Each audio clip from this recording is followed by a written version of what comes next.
Covid ಸಂದರ್ಭ ದೇಣಿಗೆ ಸಂಗ್ರಹಕ್ಕೆ ಬಳಸಿದ ವೇದಿಕೆ ಪಿಎಂ ಕೇರ್ಸ್ ಯೋಜನೆಯು ಪಾರದರ್ಶಕತೆಯನ್ನ ಹೊಂದಿರಲಿಲ್ಲ. ಹಣ ಸಂಗ್ರಹ ಹಾಗೂ ಖರ್ಚುಗಳ ಲೆಕ್ಕ ಬಿಡದ ಈ ನೀತಿಯು ಪ್ರಧಾನಿ ನರೇಂದ್ರ ಮೋದಿ ಅವರ ಕಾರ್ಯವೈಖರಿಯನ್ನ ಪ್ರತಿಬಿಂಬಿಸುತ್ತಿದೆ. ಕೋವಿಡ್ ಸಂದರ್ಭ ದೇಣಿಗೆ ಸಂಗ್ರಹಕ್ಕೆ ಬಳಸಿದ ವೇದಿಕೆ ಪಿಎಂ ಕೇರ್ಸ್ ಯೋಜನೆಯು ಪಾರದರ್ಶಕತೆಯನ್ನ ಹೊಂದಿರಲಿಲ್ಲ. ಹಣ ಸಂಗ್ರಹ ಹಾಗೂ ಖರ್ಚುಗಳ ಲೆಕ್ಕ ಬಿಡದ ಈ ನೀತಿಯು ಪ್ರಧಾನಿ ನರೇಂದ್ರ ಮೋದಿ ಅವರ ಕಾರ್ಯವೈಖರಿಯನ್ನ ಪ್ರತಿಬಿಂಬಿಸುತ್ತದೆ ಎಂದು ಕೇಂದ್ರದ ಮಾಜಿ ಸಚಿವ ಮಾಜಿ ಮುಖ್ಯಮಂತ್ರಿ ವೀರಪ್ಪ ಮೊಯ್ಲಿ ಟೀಕಿಸಿದರು. ಕಾರ್ಕಳ ಪ್ರವಾಸಿ ಮಂದಿರದಲ್ಲಿ ಸುದ್ದಿಗೋಷ್ಠಿಯನ್ನ ಉದ್ದೇಶಿಸಿ ಮಾತನಾಡಿದ ಅವರು, ಆಡಳಿತದಲ್ಲಿರುವ ಸರ್ಕಾರಗಳಿಗೆ ಜನ ಕಲ್ಯಾಣ ಮುಖ್ಯವಾಗಬೇಕು. ನಮ್ಮ ಪಕ್ಷದ ಹಾಗೂ ವೈಯಕ್ತಿಕ ವರ್ಚಸ್ಸಿನ ಬೆಳವಣಿಗೆಯಲ್ಲ.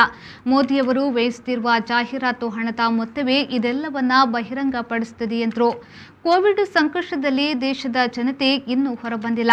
ಆದರೆ ದೇಶದಲ್ಲಿ ಜನ ಕಲ್ಯಾಣ ಯೋಜನೆ ಜಾರಿಯಲ್ಲಿದೆ ಎಂಬುದು ಈಗಿನ ಪ್ರಶ್ನೆ.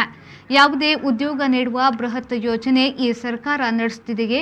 ಪ್ರತಿದಿನ ಸರ್ಕಾರ ಮಾಡಿರುವ ಜನ ಕಲ್ಯಾಣ ಯೋಜನೆಯನ್ನ ವಿಸ್ತರಿಸುವ ಸಾರ್ವಜನಿಕ ರಂಗದ ಬೃಹತ್ ಕೈಗಾರಿಕೋದ್ಯಮಗಳ ವಿಸ್ತರಣೆ ಏನಾದರೂ ಮಾಡುತ್ತಿದ್ದಾರೆಯೇ ಎಂದು ಪ್ರಶ್ನೆ ಮಾಡಿದರು. ಪರಿಸರ ನಿರ್ವಹಣೆ ವಿಷಯದಲ್ಲಿ ಕೇಂದ್ರ ಸರ್ಕಾರ ಬಹಳಷ್ಟು ಎಡವಿದೆ. ನೀರು ನೈರ್ಮಲ್ಯ ನಿರ್ವಹಣೆಯಲ್ಲಿ ಪ್ರಗತಿ ಪ್ರಮುಖವಾಗಿದೆ. ಕಾಂಗ್ರೆಸ್ ಸರ್ಕಾರ ಜನಕಲ್ಯಾಣ ಯೋಜನೆಗಳ ಮೂಲಕ ದೇಶದ ಅಭಿವೃದ್ಧಿಗೆ ಕೊಡುಗೆ ನೀಡಿದೆ ಎಂದರು. 35 ಮತ್ತೆ ಅದರ ಟ್ಯಾಕ್ಸ್ 45 ರೂಪಾಯಿಯಲ್ಲಿ ಪ್ರತಿ ಲೀಟರ್ನಲ್ಲಿ ಪೆಟ್ರೋಲ್ ಕೊಡಲಿಕ್ಕೆ ಸಾಧ್ಯತೆ ಇದೆ. ಯಾಕಂದರೆ ಇದು ಅತ್ಯಂತ ಕನಿಷ್ಠ ಮಟ್ಟದಲ್ಲಿದೆ. ಆಗ ಅತ್ಯಂತ ಗರಿಷ್ಠ ಮಟ್ಟದಲ್ಲಿತ್ತು ಕ್ರೂಡ್ ಆಯಿಲ್.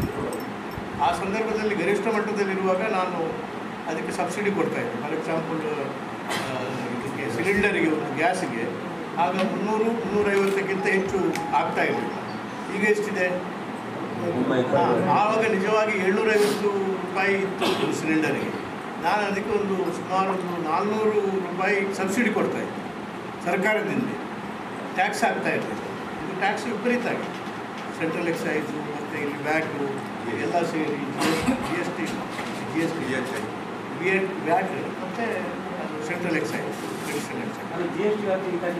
ಅದು ತರಬೇಕು ಅಂತೇಳಿ ನಾವು ನಮ್ಮ ಯೋಜನೆ, ನನ್ನ ಯೋಜನೆ ಏನಿದೆ ಅಂತಂದರೆ ಅದರ ಕ್ರಮೇಣ GSTಗೆ ತರಬೇಕು. ಈಗಲೂ ನಾವು ಒತ್ತಾಯ ಮಾಡ್ತಾ ಇರೋದು GSTಗೆ ತರಬೇಕು. ಇದರ ಮೇಲೆ 31.5 ಲಕ್ಷ ಕೋಟಿ ರೂಪಾಯಿ ಟ್ಯಾಕ್ಸ್ ಹಾಕಿದ್ದಾರೆ, ಎಕ್ಸ್ಟರ್ನಲ್ ಎಕ್ಸೈಸ್ ಡ್ಯೂಟಿ. ಮತ್ತು ಅದರ ಮೇಲೆ ಸುಮಾರು 5 ಕೋಟಿ ರೂಪಾಯಿ ರಾಜ್ಯ ಸರ್ಕಾರ. ಸುದ್ದಿಗೋಷ್ಠಿಯಲ್ಲಿ ಜಿಲ್ಲಾ ಕಾಂಗ್ರೆಸ್ ಅಧ್ಯಕ್ಷ ಅಶೋಕ್ ಕುಮಾರ್ ಕೊಡವೂರು, ಜಿಲ್ಲಾ ವಕ್ತಾರ ಬಿಪಿನ್ ಚಂದ್ರಪಾಲ್ ಹೆಬ್ರೆ, ಬ್ಲಾಕ್ ಕಾಂಗ್ರೆಸ್ ಅಧ್ಯಕ್ಷ ಮಂಜುನಾಥ್ ಪೂಜಾರಿ, ಬ್ಲಾಕ್ ಕಾಂಗ್ರೆಸ್ ಅಧ್ಯಕ್ಷ ಸದಾಶಿವ ದೇವಾಡಿಗ, ಬ್ಲಾಕ್ ಕಾಂಗ್ರೆಸ್ ಪ್ರಧಾನ ಕಾರ್ಯದರ್ಶಿ ಪ್ರಭಾಕರ್ ಬಂಗೇರ, ಮಾಜಿ ಪುರಸಭಾಧ್ಯಕ್ಷ ಸುಬೀತ್ ತೆನ್ನಾರ್, ಪುರಸಭಾ ಸದಸ್ಯ ಶುಭೋದ್ರಾವ್, ಸೋಮನಾಥ್ ನಾಯ್ಕ್ ಮೊದಲಾದವರು ಈ ವೇಳೆ ಉಪಸ್ಥಿತರಿದ್ದರು.